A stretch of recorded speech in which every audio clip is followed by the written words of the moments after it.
샬롬 반갑습니다. 사랑하는 우리 화구 공동체 여러분, 임원 리더 여러분, 69절 성경 암송 공부 시간입니다.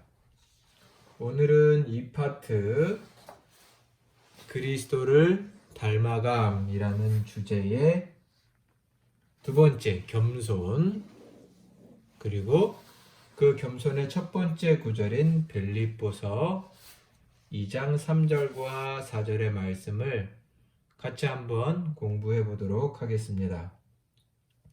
복습을 열심히 해주시고 암송도 열심히 해주시기 바랍니다. 오늘은 빌립보서 2장의 말씀을 위주로 해서 함께 살펴볼 것이니 성경 빌립보서 2장을 펴주시기 바랍니다. 자, 같이 우리 빌립보서 오늘의 암송의 말씀을 한번 같이 읽어볼까요? 아무 일에든지 다툼이나 허영으로 하지 말고 오직 겸손한 마음으로 각각 자기보다 남을 낮게 여기고 각각 자기 일을 돌아볼 뿐더러 또한 각각 다른 사람들의 일을 돌보아 나의 기쁨을 충만하게 하라. 아멘. 겸손은 참으로 중요한 그리스도의 미덕인데요. 생각 많지 쉬운 부분은 결코 아니죠. 일단 말씀들을 살펴보며 이러한 겸손의 모습이 우리에게 더 생길 수 있도록 노력하는 시간이 되었으면 좋겠습니다. 자, 먼저 겸손하면 무엇이냐 했을 때 빌립보서의 말씀과 여기 나와 있는 로마서와 고린도전서 이런 말씀들을 통해서 겸손이란 그리스도인의 공동체 안에서 한 마음과 한 뜻을 이루어가는 것이다 라는 것을 알 수 있습니다. 자, 빌립보서 1장, 2장 1절과 2절의 말씀을 같이 한번 읽어볼까요? 성경을 펴시고 같이 한번 보겠습니다. 그러므로 그리스도 안에 무슨 권면이나 사랑의 무슨 위로나 성령의 무슨 교제나 긍휼이나 자비가 있거든 마음을 같이하여 같은 사랑을 가지고 뜻을 합하며 한 마음을 품어. 자, 보시면 1절에 그러므로 그리스도 안에 라는 말은 일단 공동체를 말합니다. 그리스도 안에서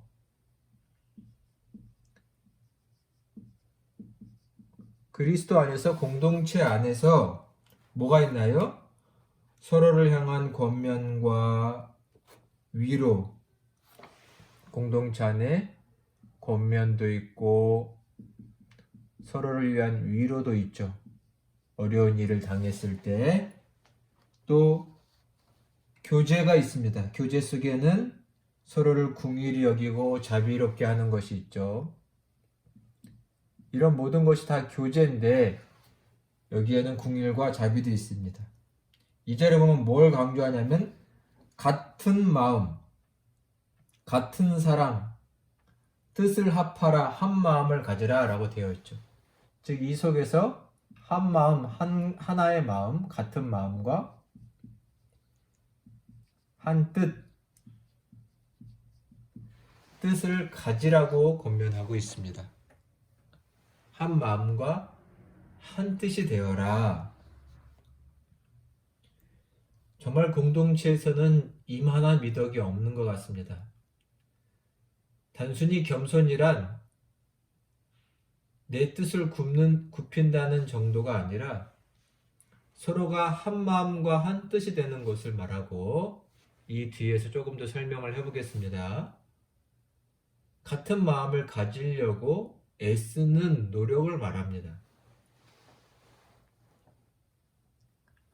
자, 우리 로마서 말씀을 한번 볼까요? 로마서 15장 5절 6절.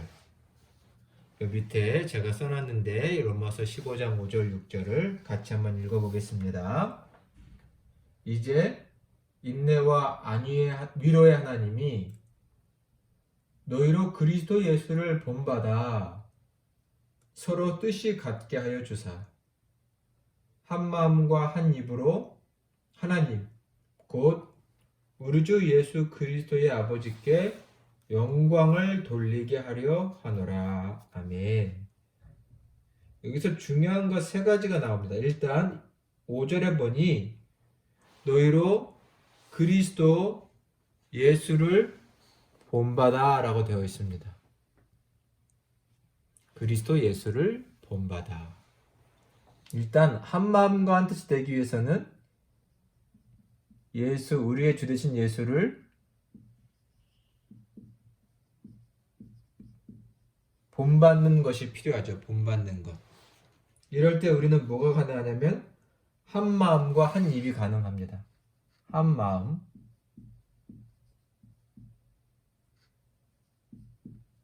한 마음이란 한 뜻이고 그에 따라 한 입이 될 수 있겠죠. 이럴 때 6절에 보니 뭐가 가능하냐면 하나님 아버지께 영광이 된다고 했습니다. 하나님께 영광이 된다. 반대로 우리가 한 마음과 한 뜻이 되지 못하면 우리 교회 공동체가 하나님을 아버지로 모신 식구들이 한 마음이 되지 못하면 하나님의 얼굴에 먹칠을 하는 것이 되겠죠. 그래서 공동체가 하나 되는 것이 얼마나 중요한지 모르고 다투고 분열되는 것만큼 하나님의 얼굴에 먹칠하고 욕보이는 것이 없다는 것. 결국 사랑이 없다는 것을 말하기 때문이죠. 겸손이란 한 마음과 한 입 되는 것입니다. 이것이 겸손의 결과이기도 하고 과정이기도 하죠. 깊이 생각해 보시기 바랍니다. 자, 고린도전서 1장 10절의 말씀도 한번 우리 찾아서 볼까요? 고린도전서 1장 10절의 말씀입니다. 자, 성경을 한번 펴보시겠어요? 고린도전서 1장 10절 같이 봉독합니다. 형제들아, 내가 우리 주 예수 그리스도의 이름으로 너희를 권하노니 모두가 같은 말을 하고 너희 가운데 분쟁이 없이 같은 마음과 같은 뜻으로 온전히 합하라. 여기도 계속 같은 내용이 나오죠? 공동체 참 중요한 것입니다. 같은 마음, 같은 뜻.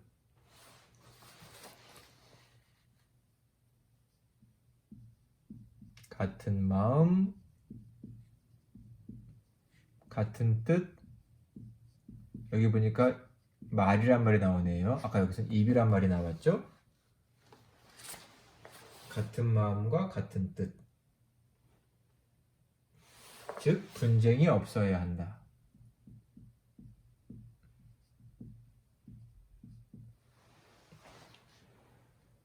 이것이 겸손이라는 것을 기억하셔야 합니다.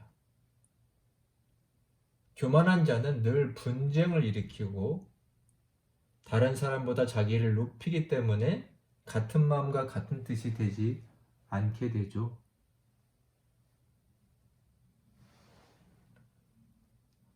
한 마음과 한 뜻이 되는 것. 우리 빌립보서 오늘 본문 2장 3절 4절 한번 같이 다시 볼까요? 뭐라고 써 있나요?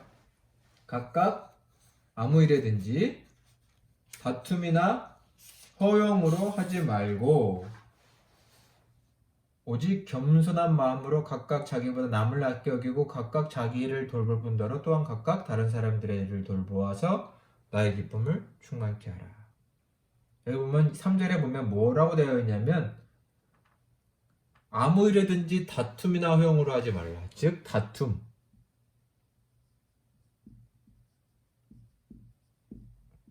허용 은 버려야 한다라고 말하고 있습니다. 즉 자기보다 다른 사람을, 타인을 더 낮게 좋게 여기는 것. 내가 저 사람보다 훌륭해 이런 것이 아니라 오히려 타인을 나보다 더 높게 훌륭하게 좋게 여기는 것이 겸손이라는 것이죠. 이것은 의도적으로 늘 생각해야 한다고 생각합니다.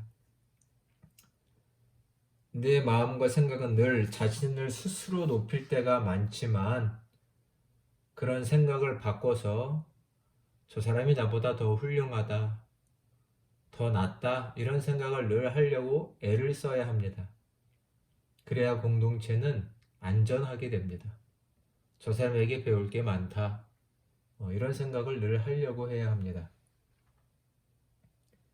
이런 마음들을 우리는 성서에서 바로 우리 주 예수 그리스도께로부터 배울 수가 있습니다. 계속 이어지는 빌립보서 2장 5절의 말씀을 보니 여러분 성경을 펴셨죠? 5절의 말씀을 같이 한번 볼까요?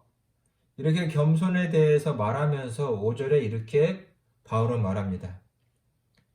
지금 앞에서 같은 마음, 같은 뜻, 같은 말, 같은 입 계속 말하고 있었는데 어떻게 하냐? 5절에 너희 안에 이 마음을 품으라 곧 그리스도 예수의 마음이니.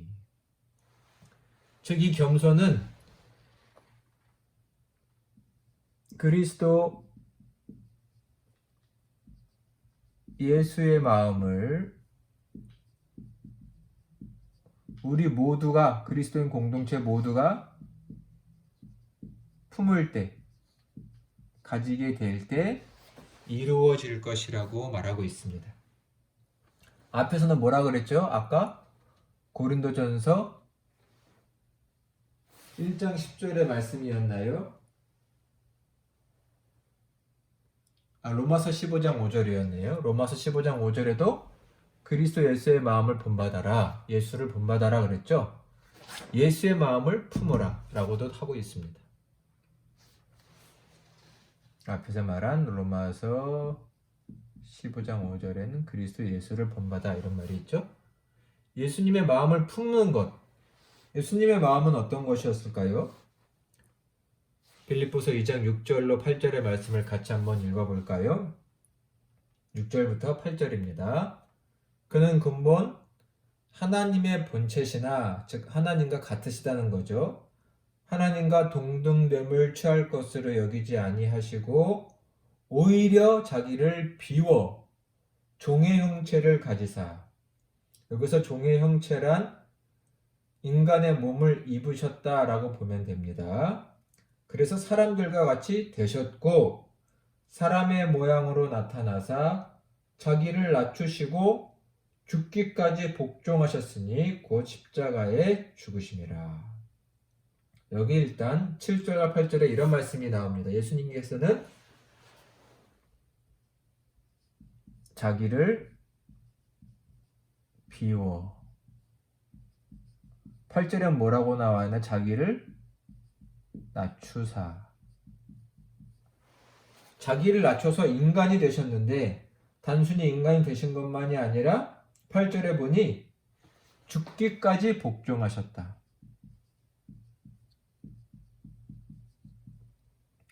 죽기까지 순종하셨죠. 하나님의 뜻에 이것은 곧 십자가를 말하죠. 즉 하나님 앞에 순종하는 마음을 가지신 예수님이죠. 하나님의 뜻을 받들어 따르시는 마음. 이것이 순종입니다. 그리고 겸손이죠. 이 예수님의 마음을 우리가 본받을 때 우리는 겸손을 이뤄낼 수 있을 겁니다. 다른 사람 앞에서 높이고자 하는 마음은 우리 위에 계신 하나님을 생각하지 않을 때 보통 일어나게 되죠. 그러나 지존하시고 전능하신 하나님, 우리의 모든 행동과 생각까지도 일일이 감찰하시는 하나님 앞에 있을 때 우리는 더 겸손해질 수 있고 무엇보다도 스스로를 비워 하나님의 뜻을 온전히 이루신 하나님의 아들 예수 그리스도를 본받을 때 우리의 마음은 더욱 겸손해질 수 있습니다. 하늘의 하나님의 아들인 예수님께서도 스스로 자기를 비우고 낮추셨다면 우리는 더욱더욱 스스로를 낮출 필요가 있겠죠. 즉 예수를 깊이 생각하라. 늘 예수님을 깊이 생각해야 합니다. 이것이 우리 신앙의 가장 귀한 본이 되시고 겸손을 이뤄낼 수 있는 방법이 될 것입니다. 겸손한 사람에게는 하나님께서 반드시 축복을 해주시겠다고 말씀합니다. 그러나 이러한 축복을 단순히 세상적으로 복을 얻는다 이런 결과로만 생각하지는 않으셨으면 좋겠습니다. 자, 먼저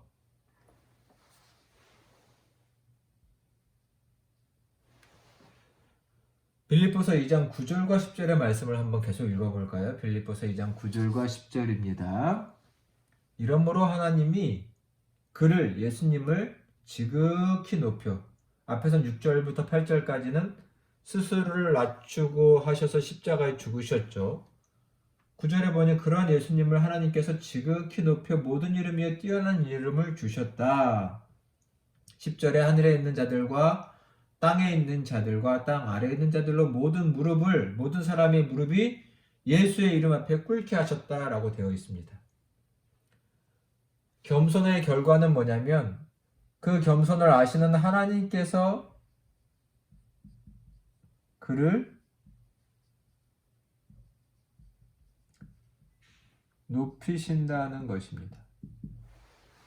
하나님께서 그를 높이실 것입니다. 하나님께서 높이신다. 이것이 하나님의 방법입니다.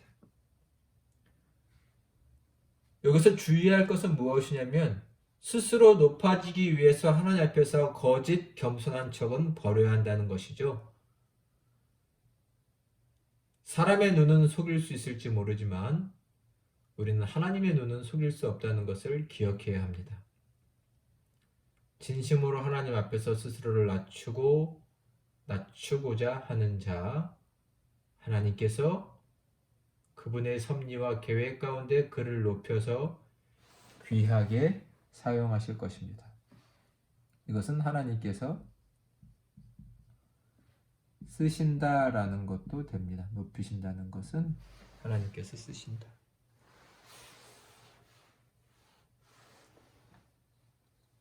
자, 빌립보서 2장 15절의 말씀도 함께 볼까요? 빌립보서 2장 15절. 이는 너희가 흠이 없고 순전하여 어그러지고 거스르는 세대 가운데, 어그러지고 거스르는 세대란 하나님 없이 살아가는 이 세상 사람들을 가리키죠. 하나님의 흠 없는 자녀로 세상 가운데서 그들 가운데 빛들로 나타내려 라고 되어 있습니다. 우리가 겸손하게 산다면 한 가지 축복은 뭐냐면 여기서 겸손이라는 말을 15절 앞부분에 보면 흠이 없고 순전하다라는 걸로도 이해할 수 있죠. 겸손은 흠이 없고 순전함이라고도 말할 수 있습니다. 반대로 하나님을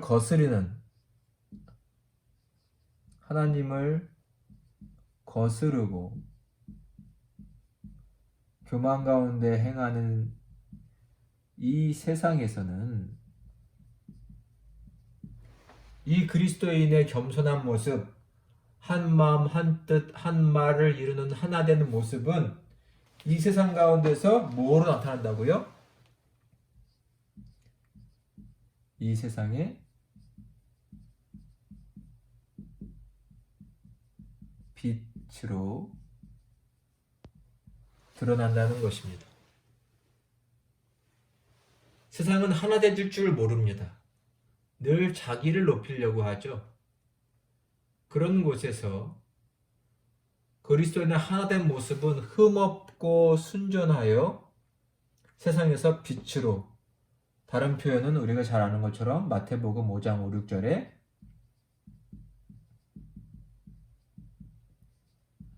소금으로도 나타나는 거죠.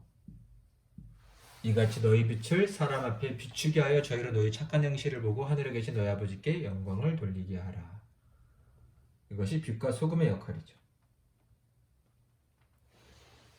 마지막으로 그리스도인들 겸손할 때 가질 수 있는 축복, 다시금 우리 암송한 말씀 빌립보서 2장 4절의 말씀을 보시면 각각 자기를 돌볼 뿐더러 또한 다른 사람들의 일을 돌보아. 이 내용도 매우 중요합니다. 다 자기 삶을 살기 바쁘죠.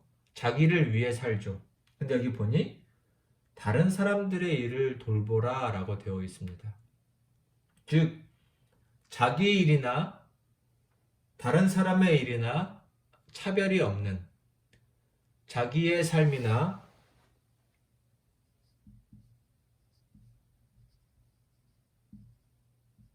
타인의 일, 구별이 없습니다. 이것은 즉 같은 마음이기도 하고 공동체이기도 하죠. 이럴 때 주신 축복은 뭐냐면 나의 기쁨을 충만하게 하려 함이라. 즉 공동체에 기쁨이 가득하게 됩니다. 기쁨과 감사가 넘치게 되죠. 겸손한 사람이 많은 곳엔 기쁨이 넘칩니다. 즐거운 일이 가득하죠. 그러나 교만을 행하는 자들, 스스로를 높이는 자들 속에는 다툼과 허영과 싸움과 분쟁과 얼굴을 찌푸리는 일이 많이 일어나게 됩니다. 부디 바라옵기는 우리 공동체에는, 우리 허공동체에는 늘 이런 겸손한 사람이 더욱 많아져서 공동체가 기쁨이, 즐거움이 가득했으면 좋겠습니다. 자, 우리 복습하고 이 시간 마쳐보도록 하겠습니다. 겸손이란 한 마음과 한 뜻이 되는 것을 말합니다. 공동체에는 늘 서로를 향한 권면과 위로와 교제가 있죠. 서로 권면을 들을 때 너나 잘해 이렇게 한다기보단 가르치려고 하지 마. 서로를 향한 위로를 고깝게 듣지 말고 겸손한 마음으로 들을 때 공동체는 한 마음과 한 뜻을 온전히 이루게 될 것입니다. 예수를 본받을 때, 우리 주 예수 그리스도를 본받을 때 한 마음과 한 뜻이 되는 것이죠. 서로를 타인을 더 낮게 여기는, 옳게 여기는 마음 자세, 즉 다툼과 허영을 버려야 하는 것입니다. 이것이 겸손입니다. 말씀해 보니 그리스도 예수의 마음을 품으라 라고 되어 있습니다. 예수님의 마음을 품어라. 참으로 중요합니다. 매일 우리의 기도가 되어야 합니다. 이 마음을 지키기가 참 어렵죠. 예수의 마음을 가져라. 예수님이 어떤 분이셨나요? 예수님은 자기를 스스로 비우고 낮추셔서 하나님께 순종하신 분이십니다. 죽기까지 순종하셔서 구원을 이루신 분인 거죠. 이 예수님을 늘 생각할 때 우리 마음은 예수님을 본받아 가까워지게 될 것입니다. 그리스도를 본받는 것 우리 평생의 숙제죠. 이러한 겸손의 사람들에게 하나님 주시는 복이 있는데 하나님의 섭리를 따라서 그를 높여주십니다. 베드로전서 5장 5절 6절을 아까 살펴보지 않았는데 다음 시간에 할 구절입니다. 젊은 자들아 이와 같이 장로들에게 순복하라. 때가 되면 너희를 높이실 거다라는 말씀이니 다음 시간을 한번 자세히 살펴보시기 바랍니다. 때가 되면 하나님께서 그분의 섭리 가운데 겸손한 자들을 높여 귀하게 뭐 한다고요? 쓰신다는 겁니다. 이게 중요합니다. 그냥 그 사람을 위해서 높이시는 것이 아니라 하나님께서 쓰신다라는 것입니다. 그럴 때 우리 또 겸손한 자들의 축복은 뭐냐면 이 세상, 혼탁한 세상에서 세상의 빛으로 그 겸손한 모습은 세상의 빛과 소금으로 드러나게 될 것입니다. 그리고 그러한 겸손은 이 공동체 안에 매우 큰 기쁨의 자리 잡게 할 것입니다. 교만한 자들은 분쟁과 분란을 일으켜 서로의 마음을 불편하게 하지만 하나님의 사람, 겸손의 사람은 서로의 기쁨을 돕는 자들이 될 것입니다. 우리 성경을 암송하고 마음에 새긴 여러분을 통하여 이러한 축복이 우리 공동체에 가득 흘러넘치기를 예수 그리스도의 이름으로 축원합니다. 아멘. 지금까지 함께 해주셔서 감사합니다. 우리 다음 시간에 뵙도록 하겠습니다. 샬롬.